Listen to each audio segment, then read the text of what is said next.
Olá, seja muito bem-vindo a mais um Papo de Tiozão. Como você já sabe, de segunda a sexta, sempre às 19 horas. E hoje, mais uma entrevista de candidatos a vereador, a última antes das eleições, que serão agora domingo. E como eu prometi para vocês, e vocês já viram, sempre candidatos do mais alto nível. Minha preocupação não é que tenha identidade ideológica perfeita comigo ou com você, mas que sejam pessoas de muito bom nível, para que quem esteja no espectro mais à direita ou mais à esquerda sempre encontre alguém aqui. E é só olhar no nosso canal que você vai ver diversos ótimos candidatos. E hoje eu tenho a honra de receber o meu amigo Coronel Salles, que é hoje vereador, já foi capitão, não, como é que já foi comandante da PM e tem uma história enorme para contar. Salles, muito bem-vindo, um prazer te receber aqui. Diogo, a alegria é minha poder estar aqui com você, ser convidado, né? Uma régua é alta aqui. E cumprimentar toda a sua audiência. A sua é mais alta ainda, tenho certeza. Mas não é por isso que nós vamos dar moleza aqui, não. Uma alegria poder estar aqui e a gente poder falar um pouquinho da nossa cidade, do nosso estado de São Paulo e dos desafios aí que nós temos que enfrentar, mas com muita coragem, com muita firmeza. Uma alegria muito grande poder estar aqui. Quero que você conte um pouco de passagens suas. Vamos começar falando sobre como vereador. Na minha visão, talvez tenha outras coisas muito mais simples, mas na minha visão, você, antes de vereador, foi administrador regional da Sé. Sim. Talvez uma das regionais mais difíceis de São Paulo, a maior delas, se não me engano, em número de pessoas, em orçamento também, e especialmente em problemas. Tem Cracolândia, tem comércio ilegal, tem comércio ilegal, tem tudo que se possa imaginar de problemas chega lá. Conta um pouco, como é que foi ser administrador regional? Olha, foi uma experiência fabulosa, desafiadora. Como você falou, a subprefeitura Sé, aos amigos e às amigas que estão nos assistindo, ela vem da Avenida Paulista até a Marginal Tietê, e da Avenida do Estado até a Avenida Pacaembu. Então, são 26 quilômetros quadrados de área, onde você tem a Paulista, você tem a 23 de Maio, você tem a Liberdade, você tem a Sé e vários distritos, um diferente do outro, cada um com uma vocação. A vocação de Higienópolis é residencial. Aí você tem a Liberdade, com aquele comércio pujante. Aí você tem desafios, como você falou, as cenas abertas de uso, né, que as pessoas chamam de Cracolândia, que quando eu assumi tinham 4.000 pessoas.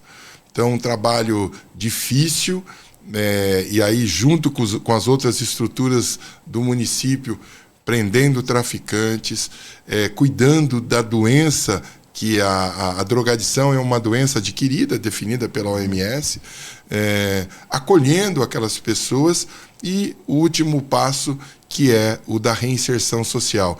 Isso ao lado da Secretaria de Saúde, da Secretaria de Assistência Social, da Secretaria de Segurança Urbana, da Secretaria das Subprefeituras. Então, um trabalho feito a várias mãos. As entidades, em especial as igrejas, têm um trabalho muito grande lá. Então, Agora, desculpe interromper um pouco, mas eu queria te fazer uma pergunta. Eu tenho diversos conhecidos no centro que estão lá há muito tempo. O pessoal que administra a Galeria do Rock, o Ponto Chique, pessoas que têm, inclusive, uma associação para... Sim, o Procentro. O Procentro, que fazem muito empenho para melhorar o centro e sabem os caminhos para seguir. Por que eles gostam tanto do seu trabalho? Aonde foi a diferença que chamou a atenção? Porque é gente que está preocupada de verdade com o centro. Eles são pessoas que adoram a cidade, muito trabalhadores e são generosos, né? Porque falaram com você. Mas são pessoas que têm uma visão muito importante do centro pelo lado de dentro. Por quê? Porque empreendem lá há muitos anos. Ponto Chique, por exemplo, tem mais de 100 anos ali no Largo do Paissandu. E eu fiz a capacidade do servidor público, ele é de dar, em especial de quem dirige uma estrutura, seja a Polícia Militar, seja a Subprefeitura Sé, de dar suporte e direção aos funcionários. Mas ele tem que exercitar uma capacidade, Diogo, que poucos possuem. A capacidade de ouvir. Ouvir. E o que eu fiz? Foi ouvir as demandas, muitas, no auge da pandemia, momento muito grave, pessoas morrendo, nós não tínhamos as vacinas, distanciamento, então você tinha pessoas em situação de rua que não necessariamente em drogadição, então um problema gravíssimo. E eu fui, comércio ilegal, cadastro de anúncio, aí eu fui ouvindo as demandas e cada vez andando muito a pé, olhando e tentando atender aquelas demandas. Passam pelos distritos da Sé e República por dia 3 milhões de pessoas. É muita gente. É uma Belo Horizonte. É uma Belo Horizonte todo dia, jogando bituca, latinha de refrigerante que já usou, bituca de cigarro, dando descarga. Como é que cuida disso tudo? Até porque para boa parte dessas pessoas o bairro não é delas, na verdade. Não é delas, né? não tem vínculo. Por isso que às vezes eu em alguns momentos eu me contrapunha a algumas situações. Às vezes você utiliza... O centro é maravilhoso, sim. Temos que fazer eventos no centro, sim, muitos, vírgula. Porém, com horário para começar e terminar. Em dias específicos. Por quê? Porque moram no centro 450 mil pessoas. Por exemplo, eu fui uma portaria minha em que nós diminuímos o horário do Ruas Abertas na Paulista, que começava às 8 e ia até às 18, nós passamos para as 10 da manhã e terminar às 4 da tarde. Por quê? Poxa, moram ali no entorno da Paulista 25 mil pessoas que precisam receber seus pais para comer um macarrão de domingo, que precisam estudar, um momento de descanso, algumas pessoas convalescendo nos 11 hospitais que ali estão. E às vezes você tem eventos muito barulhento. Ora, temos que ter empatia, né? Então, eu acho que o centro é maravilhoso. Ele é uma opção gigantesca de turismo, mas a gente precisa ordenar esse uso, ocupação do solo, para que seja bom para todo mundo, para quem vem se divertir, mas também para quem mora. Nós vamos falar mais em uso e ocupação do solo, mas eu queria falar de uma coisa mais delicada aí. Cracolândia. Claro que era um problema que estava nas suas minha mãos. área administrativa. Não nas suas mãos para resolver tudo, porque não tinha autonomia, mas na sua área administrativa. Conseguiu avançar, não conseguiu avançar? Sim. Porque a sensação de muita gente é de que a Cracolândia está piorando. Não. Algumas outras pessoas falam, não, está melhorando. É um problema muito grave. Nós não temos que dourar a pílula. Gravíssimo. Drogadição, tráfico de drogas. Mas, por exemplo, quando nós assumimos, tinham 4 mil dependentes químicos lá. Trabalho de consultório da rua, assistência social. Hoje nós temos 1.000. Pessoas que foram internadas, encaminhadas para os CAPs. Então, hoje, 1.000 é muita gente. Não, mas tem muito mais de 1.000 pessoas na Cracolândia. Não, a Secretaria de Saúde e a Guarda Civil fazem um monitoramento diário, 2 vezes por dia, inclusive com drone. Tem um programa que você mede por fotografia, é muito avançado quantas pessoas estão. Então, em média, 1.000. Aos sábados, às sextas à noite e sábados, aumenta o volume porque vem pessoas de outras regiões. Mas está sendo feito um trabalho muito importante do governador Tarcísio de Freitas, junto com o secretário Derrite, com relação ao tráfico de entorpecentes. Mais de 30 hotéis que eram utilizados para venda de droga, uso de drogas, foram fechados. Vários traficantes presos. Ferros velhos que trocavam aquelas reciclagens por droga ou por álcool. Então, ações muito duras.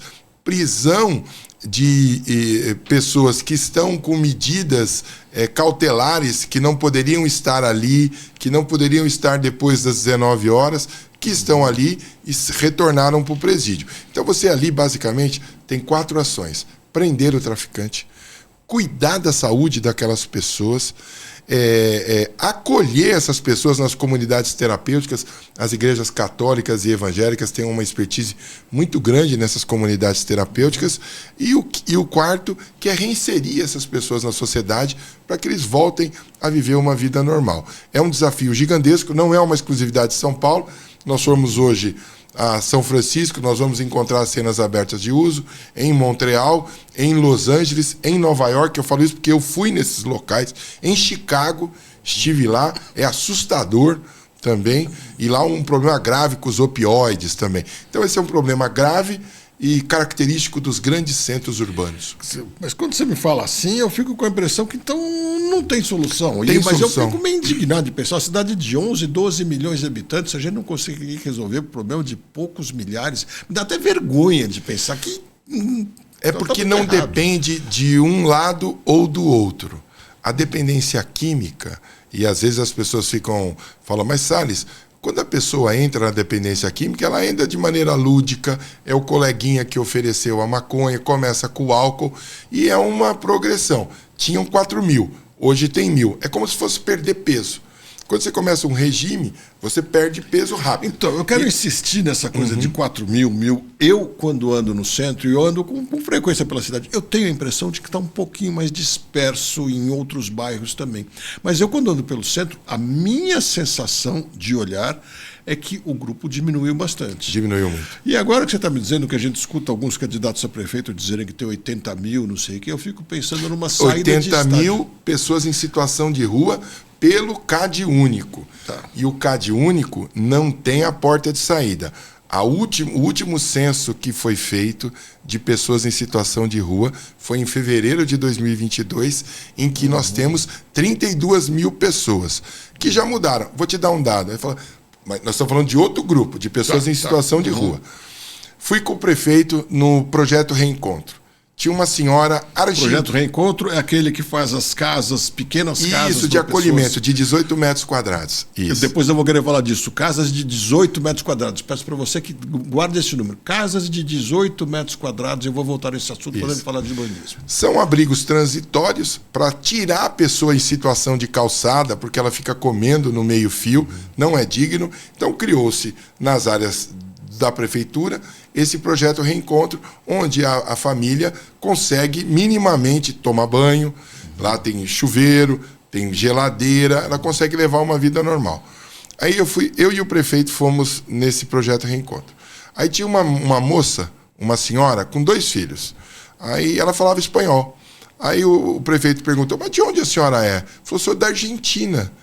Puxa, da Argentina. Aí ela, prefeito, eu quero agradecer, porque aqui eu tenho as refeições, aqui eu tenho onde tomar banho, meus filhos dormem em camas, tal. E, inclusive, já liguei para minha irmã e ela está vindo com as 3 filhas dela para cá. Então, São Paulo é uma cidade que tem no seu DNA a vocação em acolher. Os nossos antepassados vieram para cá para trabalhar em fazendas de café, substituindo mão de obra escrava, vieram trabalhar nas indústrias Matarazzo, indústria automobilística, na Revolução Industrial, quando começou aqui em São Paulo. E nós temos no DNA essa capacidade, até quem vem a São Paulo fala, poxa, esse pessoal anda correndo de um lado para o outro, mas é uma característica nossa. E isso nos deu essa vocação em acolher. Então, continua vindo essas correntes migratórias, e agora as mais novas, vindas de povos andinos, bolivianos, da Venezuela. Quer dizer, você está enxugando, não é enxugando o gelo, mas está enxugando, mas ainda tem um vazamento. Você tem gente chegando, você tem gente chegando, e nós não podemos virar as costas, porque, como eu disse, é do nosso DNA. De São Paulo acolher. Então nós temos que dar a solução. É um problema complexo, mas que nós não podemos virar. São Paulo jamais virou as costas ao Brasil. Tá, mas então, a Cracolândia está diminuindo mesmo. Muito. E na sua expectativa, mas é um problema grave ainda, é uma chaga aberta na cidade. Na sua expectativa, meu palpite, zerar vai ser muito difícil. Mas zerar é muito difícil. Trazer para um nível assim que nenhum bairro fique degradado como acontece ainda em algumas ruas, pelo menos, do centro. Dá para chegar em quanto tempo? Então, 1 ano, 2 anos, 5 anos? Eu digo que no próximo governo você tem condições de avançar. Por quê? A requalificação do centro já é uma realidade.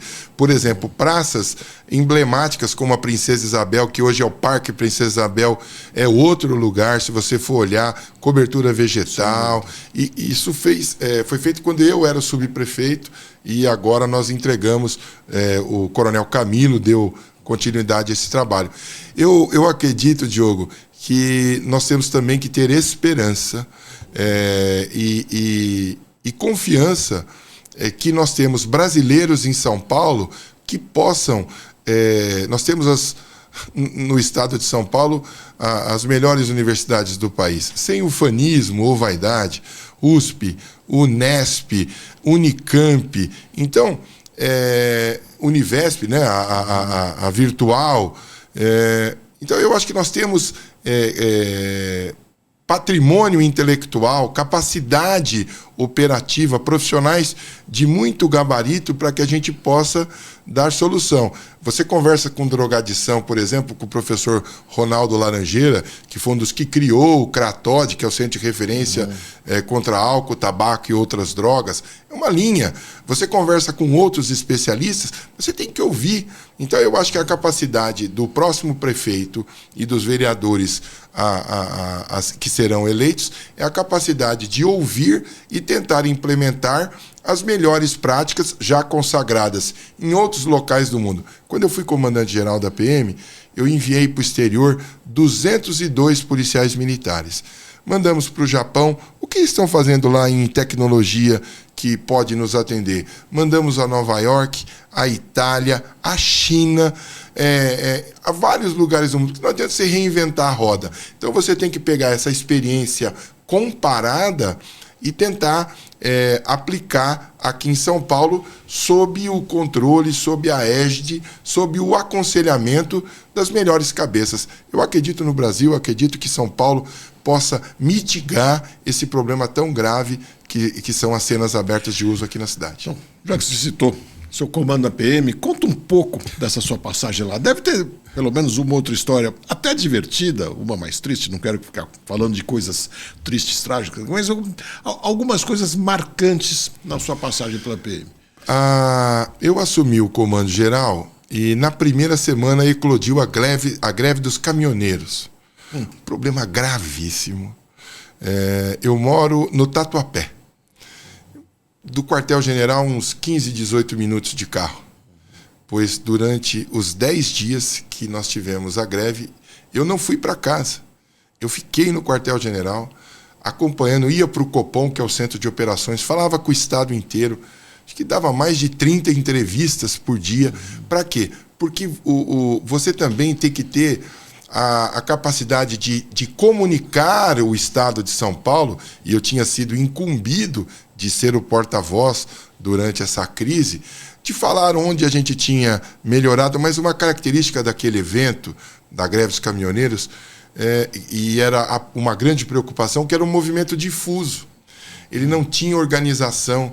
Então, o movimento do Porto era de um segmento, estivadores, caminhoneiros de lá, o de Paulínia era de outro, o da Revap, no Vale do Paraíba, era outro grupo, o de Ribeirão Preto, o de Rio Preto, então era muito difuso. O que nós fizemos? A Polícia Militar ela está presente nos 645 municípios. Então, a Polícia Militar tem muita informação. Ela recebe, por conta da capilaridade e presença no estado inteiro. Então, nós pegamos, identificamos essas lideranças. Na época, o governador era o governador Márcio França e todo o seu secretariado que recebia essas informações e, a partir daí, estabelecia contatos políticos com esses grupos. Então, o governador ligava pro chefe lá, pro líder da Revap, vem aqui no Palácio tomar um café comigo. Governador, que senão a gente precisa andar com o eixo levantado. E tinha as demandas que eles tinham. Podemos fazer? Podemos. Aí você já dissolvia no Vale do Paraíba. Aí no Rodoanel, aí no Porto, que é a área federal, que inclusive teve que um navio dos fuzileiros da Marinha do Brasil ficou fundeado lá no Porto com uma tropa dos fuzileiros navais, porque a área federal. Então, assim, uma experiência gigantesca. A greve dos caminhoneiros, e vou dizer para você, Diogo, nós chegamos às raias de uma guerra civil. Começou a faltar insumos para a Sabesp, cloro, gravíssimo. Nunca tinha ouvido falar nisso. A Carla Bertocco, era da Sabesp. Então, riscos de faltar cloro, insumos para o Hospital das Clínicas, que é o maior estrutura hospitalar da América do Sul, faltar alimentos no CEAGESP, grave, combustível. Então você tinha planos de contingência. Então essa foi uma experiência com uma semana de comandante-geral. Então, você entrar no ringue e fazer o MMA com o Hulk, né? Mas foi a Polícia Militar, a Polícia Civil, as guardas civis, as estruturas. Preciso falar aqui do prefeito Bruno Covas, que foi um gigante. Ele liderou na cidade de São Paulo, hoje já falecido. E tanto é que quando acabou a greve dos caminhoneiros, o Bruno foi com todos os secretários ao quartel-general da Polícia Militar agradecer. Temos fotografias, assinou o livro de ouro em nome da cidade. O trabalho, não que o Coronel Salles, eu sou era um modesto maestro, mas que a tropa da Polícia Militar, eu sempre falo, se você me permitir, e para os nossos amigos e amigas que estão assistindo aqui, você tem uma orquestra com músicos. E ela pode tocar sem maestro, mas só com o maestro não sai um som. Sem dúvida, sem dúvida. Sem dúvida. Uma experiência maravilhosa, uma honra profissional gigantesca comandar a PM. Agora, você passou pela Polícia Civil. A gente escuta muito dizer que um dos problemas da nossa segurança é o fato de ter duas polícias e que Polícia Militar e Polícia Civil não se entendem direito, que seria melhor ter uma polícia só. Eu sei, isso não é função de vereador, nem de governador, nem de mas um testemunho de quem esteve lá, né? São instituições diferentes, com histórias diferentes e com missões constitucionais diferentes, onde a integração é a solução. A integração de estruturas, a integração de informações. Durante os 2 anos que eu estive no comando, agora os indicadores já estão melhores, o governador Tarcísio, o secretário Derrite, o delegado-geral e o comandante-geral, num trabalho hercúleo, já melhoraram esses indicadores de segurança, mas até então foram os melhores. E não teve nenhum problema com a Polícia Civil e a Polícia Militar noticiado. Nenhum. Por quê? Porque eu falava com o delegado-geral 4 vezes por dia. Ele me ligava, eu ligava. A gente conversava muito. Os comandantes da região, porque, diferente de alguns estados, as áreas territoriais da Polícia Militar e da Polícia Civil são as mesmas. Então você consegue mensurar os indicadores e, se tiver tudo bem, o mérito é de ambas instituições. Se tiver ruim, a responsabilidade também é daquelas duas instituições. Aliado ao trabalho... Ou se entendem ou se afundam. Ou se afundam. O trabalho da Guarda Civil, que é fundamental. Eu tenho uma relação muito grande com as guardas em todo o estado de São Paulo, nos ajudaram muito. Nenhuma vez que a gente... Se estimem nisso. Falam muito hoje em dia na história de que vou equipar mais a Guarda Civil Metropolitana. É um dos temas muito fortes das campanhas dos prefeitos. O que dá para fazer de concreto? É importante você equipar. A segurança municipal avançou anos-luz agora com o Ricardo Nunes, com o Smart Sampa. Avançou muito quando ele aumentou o efetivo da Guarda Civil, que o efetivo previsto da Guarda Civil é de 15 mil homens e mulheres. Hoje são 7.500. Ou seja, nós temos mais 7.500 para a gente alcançar o previsto. Mas nesse tempo avançou-se muito quando você alia treinamento sério que vem sendo feito com a Guarda Civil, tecnologia de ponta. O Smart Sampa hoje faz reconhecimento facial, inúmeras pessoas, infratores da lei, presos, e principalmente quando você confia na pessoa, no homem e na mulher.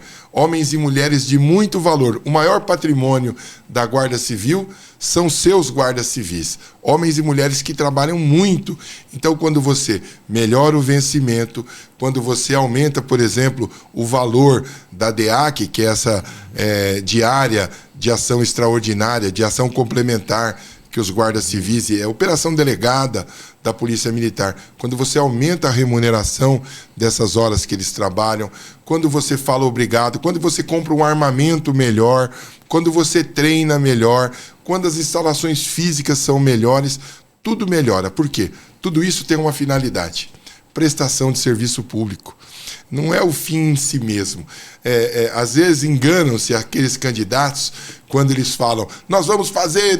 Mas qual o objetivo? Ela tem que ter um foco. O objetivo é prestação de serviço público. Para aquela pessoa que mora em São Mateus, no Tatuapé, no Rio Pequeno, na Vila Mariana, na Avenida Paulista, tenha um serviço melhor prestado. E o que importa para o cidadão, nesse aspecto, é ter mais segurança também. Os serviços todos e mais segurança. E nesse caso é a segurança.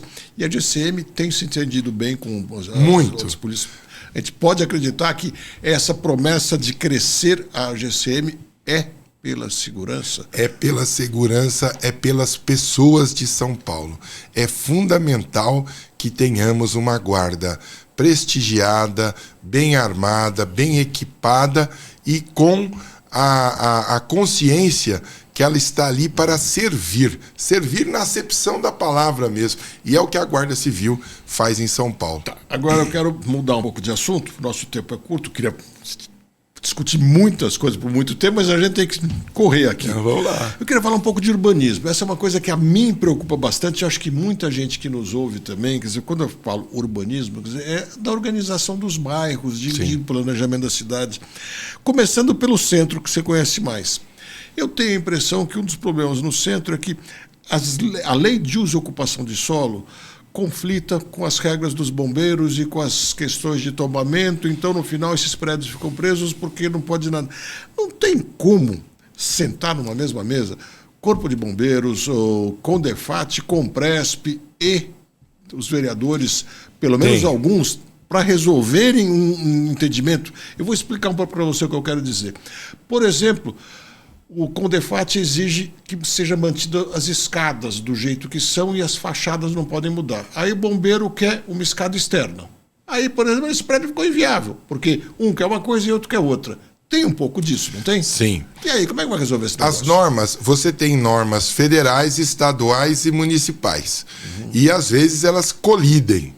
Então, tá tendo um avanço gigantesco com o Requalifica Centro, onde você põe minimamente a possibilidade de você ocupar aquelas estruturas com isenção de impostos, mas a única solução, Diogo, é a possibilidade de nós termos, de sentar esses atores, essas instituições, e tentar fazer resoluções conjuntas, portarias conjuntas, uma legislação mais moderna na Câmara dos Vereadores. Em especial, você tocou num assunto, eu sou um defensor das fachadas. Aqueles prédios de 40, de 50, da década de 30, eles têm que ter uma legislação especial para que a gente possa... para que o empreendedor, o investidor, possa ter minimamente um atrativo, que ele vai comprar uma edificação, que ele vai requalificar aquela... e ela vai ter uso, né? E é lógico, a segurança é prioridade. Então, eu acho que a gente poderia... acho não, tenho certeza, que a solução é você fazer um fórum qualificado com a participação da Câmara Municipal e que, ao final e ao cabo disso, a gente consiga reduzir essas discussões numa legislação possível, porque ela se contrapõe. Eu, como subprefeito do centro, por exemplo, hoje estive na 25 de março com os comerciantes lá falando da minha campanha, pedindo voto. Candidato tem que pedir voto, né? Mas ouvindo. E o Jorge Dib, que é o presidente da Univinco, falou para os comerciantes lá que foram nos ouvir. Coronel Salles foi o responsável, junto com o Ministério Público, junto com os bombeiros e junto com os empreendedores da 25 de março. Os prédios da 25 de março, todos têm a VCB, que é aquele alvará do Corpo de Bombeiros. todos requalificaram as suas ligações elétricas, caixas primárias de energia. Tinham prédios, edificações que tinham fios de pano. Então, eu fui no MP, pedi ajuda do Ministério Público, é uma instituição fantástica, que ajuda muito a cidade, e que eles foram o hub integrador. Então, chamou todo mundo, bombeiro, o que você pode fazer? Subprefeitura, você tem um mapa de tudo? Tenho. Eu tenho o alvará de todo mundo. Então, a gente... Univinco, que é a união... Mas e por que não espalha mais? Então, esse é o objetivo. É isso que nós temos que fazer. Nós temos que pegar as boas medidas, as medidas que deram certo, como essa, na 25 de março, e repercutir para a cidade toda. Pelo amor de Deus, porque eu gosto de andar pelo centro, eu acho lindo o centro. Agora, o que tem de prédio lindo caindo aos pedaços, que a gente vê que provavelmente o dono desistiu porque ele não consegue fazer. Tem um outro dado que talvez as pessoas não saibam. Você tem muito prédio que é envolvido em massa falida. Você tem problemas de inventário, problemas graves que o judiciário pode nos ajudar a superar. Não é simples. Às vezes as pessoas falam, tem tantos prédios desocupados que nós... Não é assim. Você tem todo um rito legal a ser observado. E se chegar lá, o juiz fala, não, porque eu não vou dar, porque isso faz parte da herança, entendeu? Então, da massa falida que está indo para Santa Casa. Então, não é simples. Então, mas só que não é insolúvel. É o que eu falo, nós temos capacidade intelectual, operativa e disposição para pegar caso a caso, como se fosse uma cirurgia. Uma operação, você fala assim, o que precisa aqui? Qual a gente precisa de anestesista? É uma metáfora rasa. Precisamos de um arquiteto, precisamos da subprefeitura e fazer caso a caso. É possível sim. Por favor, porque eu vejo... esse, para mim, é um dos problemas da cidade. Sim. Quer dizer, você que foi administrador do centro sabe muito melhor que eu. Melhor dizendo. Isso. É das pouquíssimas cidades do mundo onde tem, na sua região central, serviço de ônibus, metrô, água, luz, etc. Mas tem um monte de prédios largados. E isso gera... E as invasões, né? As invasões. Hoje mesmo eu fui na 15 de novembro, almocei no Bovinos. Ali é um belo restaurante ali, preços módicos. E ao lado tem uma invasão, onde era o Bradesco. Então, é um risco. Você tem pessoas lá que, por exemplo... Ao lado da Galeria do Rock, que é lindíssima também. Na Galeria Olido, ali pertinho. E deprecia um dos primeiros shoppings. Mas mais do que isso, Diogo, você tem um problema grave de risco de incêndio. Risco de incêndio. Não tem minimamente as condições. Agora, toda vez que o poder público, por vezes, vai atuar nessa situação, há uma panaceia. Cabe também ao poder público, aí que eu falo, o judiciário, tá na massa falida, o que a gente pode fazer? O que nós vamos fazer com essas pessoas que estão lá? Não adianta a gente desocupar e deixá-las na frente. Para onde elas serão acomodadas? Elas terão um lugar digno? Nós podemos pagar o aluguel social. Então você tem uma série, mas precisa sentar e conversar. E que resolva. Acho super importante. Avançando um pouco mais no urbanismo, outra coisa que me incomoda bastante, tem muitos bairros da cidade que estão bem resolvidos, especialmente na região mais no chamado centro expandido. Demandam pouco serviços da prefeitura, e toda vez que vem uma discussão sobre a lei de zoneamento, muitos desses moradores ficam de cabelo em pé, porque sabem que vai haver mudanças nos seus bairros que os moradores não querem. E isso aconteceu, me lembro demais, todas elas, 2014, aconteceu. As vilas, agora, né?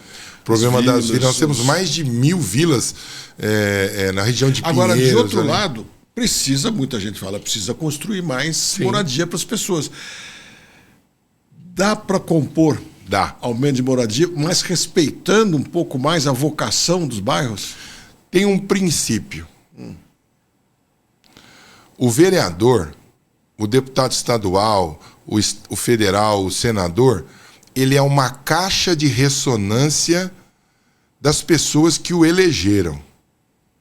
da cidade que o elegeu. E ele não governa, ele não vai legislar somente para aquele nicho que o elegeu. Ele legisla para a cidade toda. Então ele tem que ter a capacidade, mais do que falar, a capacidade de ouvir.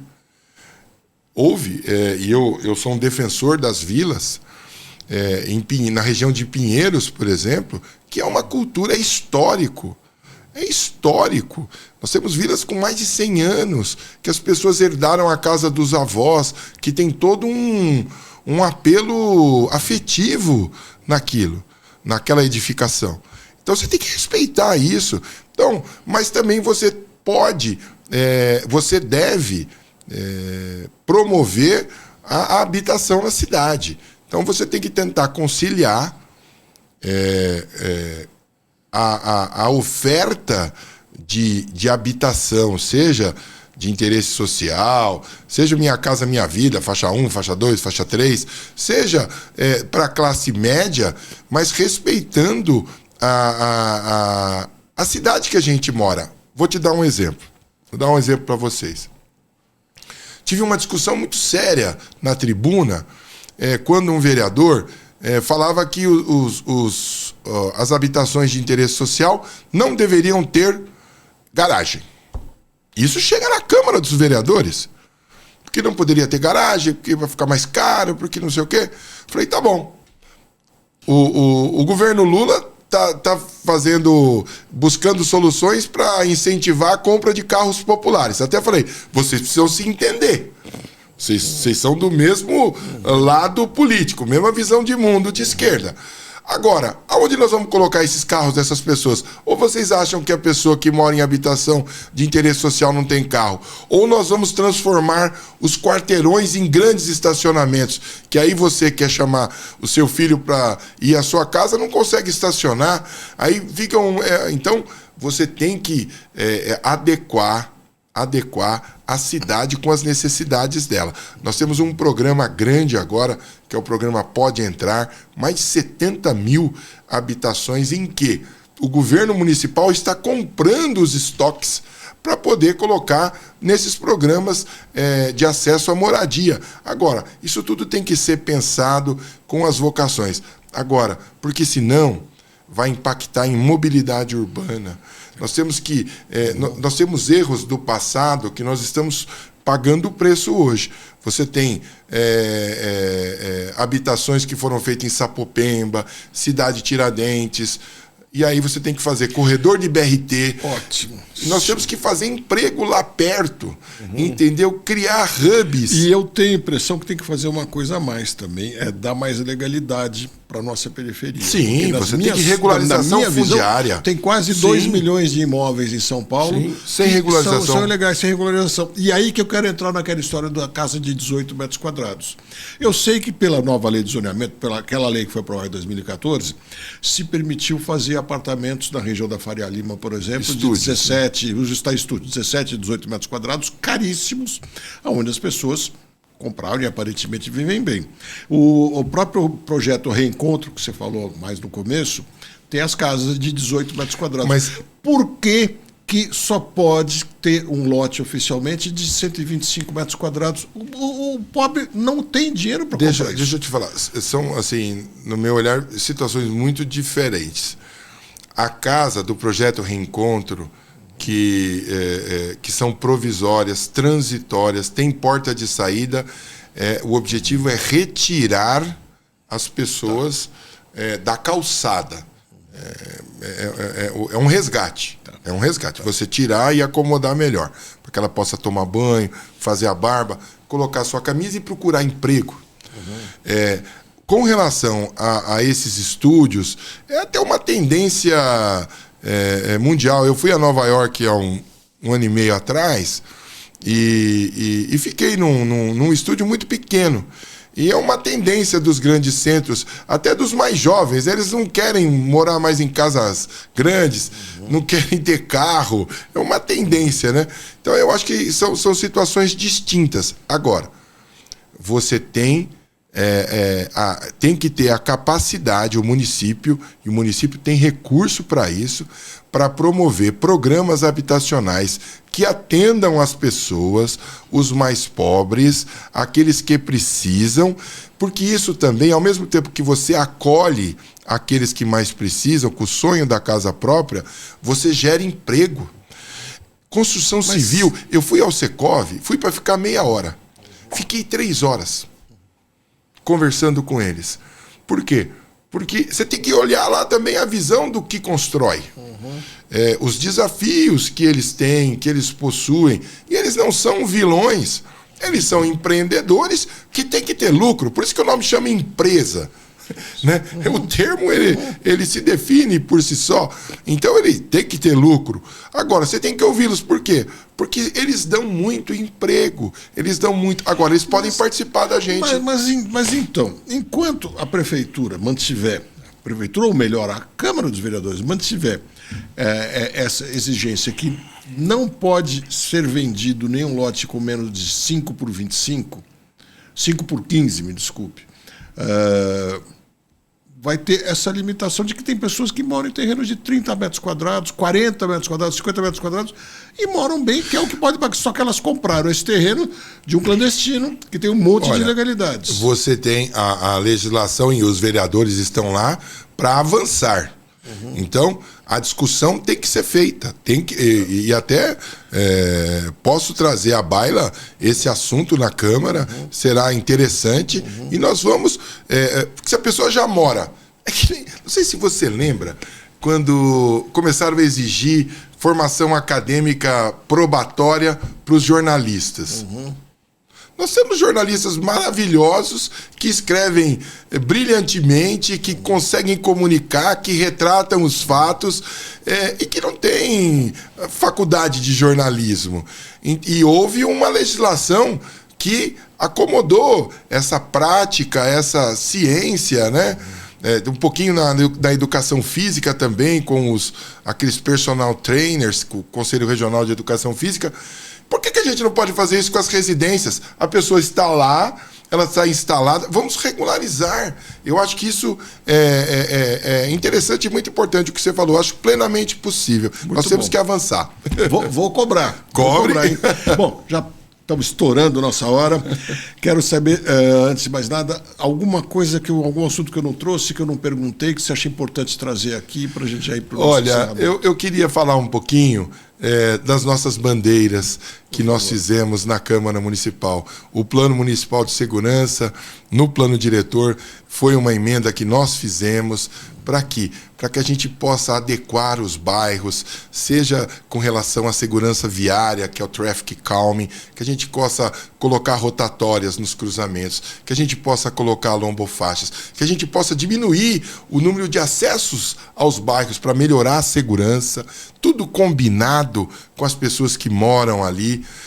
O Conselho Local de Comércio, que é de autoria nossa, esse comerciante que tem o seu comércio de porta para rua, que é um vencedor, ele aguenta, ele resistiu à Covid, ele resistiu à pandemia, ele resiste, ele está de frente, ele está recebendo todo mundo. O Conselho Local do Comércio, em cada subprefeitura, uma lei nossa, terá esse conselho que os comerciantes vão participar. Para quê? Para que ele possa levar as dores dele ao subprefeito, que é o representante local do prefeito, e eles passam a opinar no Fundurb, que é o Fundo de Desenvolvimento Urbano.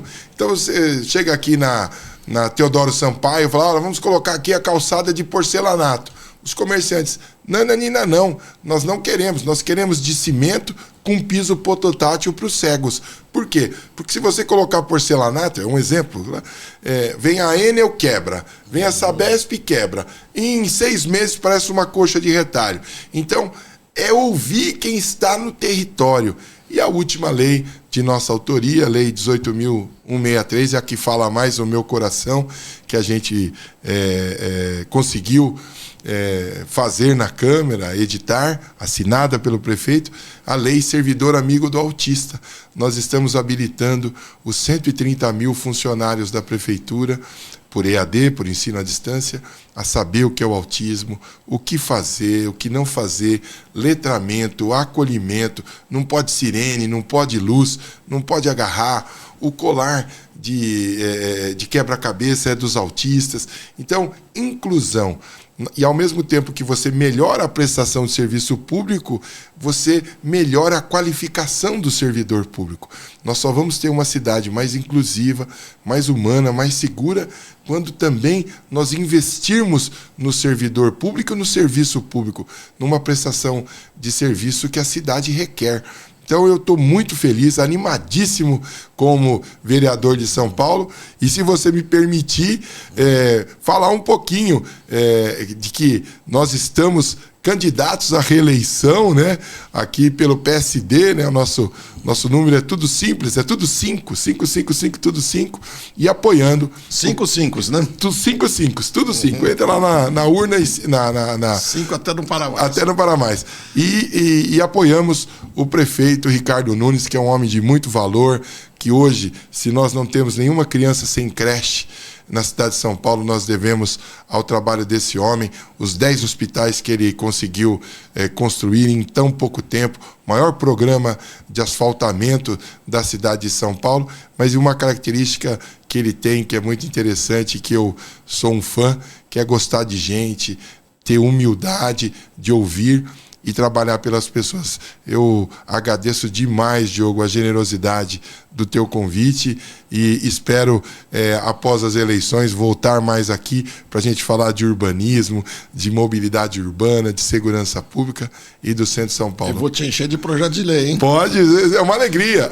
Muito bom. Capacidade de ouvir, lembra? Porque às vezes as pessoas, amigas e amigos que estão nos assistindo, o político, o parlamentar, de falar, mas não é a característica dele, a principal é a capacidade de ouvir aquela sociedade que o elegeu e que no dia da eleição deu essa procuração assinada por milhares de brasileiros. Muito bom. Estouramos um pouco o nosso tempo. Não é raro acontecer isso, mas a gente tenta andar certinho. Então está aqui, você acabou de conhecer, Coronel Salles. Vereador Coronel Salles, candidato à reeleição, 55555. Se você gostou, fale com seus amigos, chame mais pessoas, porque, olha, está na reta final. O que tem de gente que não tem ideia em quem vai votar, mas não menor ideia, e vai chegar no domingo, vai votar em alguma pessoa que não seja o ideal, ou até nem vai votar. Se você quer ajudar a gente a fazer a diferença na cidade, escolha uma pessoa que seja realmente acima da média. Está na hora de correr. De hoje até domingo, às 5 da tarde, você pode ajudar a arrumar um monte de votos, mas um monte de votos mesmo. Coronel Salles, 55555. Salles, muitíssimo obrigado. Muito obrigado. Uma ótima campanha, que você tenha muito sucesso, para que eu possa ir cobrar depois lá na Câmara. Vai ser uma honra muito grande. Muito obrigado. Obrigado, queridos. Até a próxima. Boa eleição para vocês.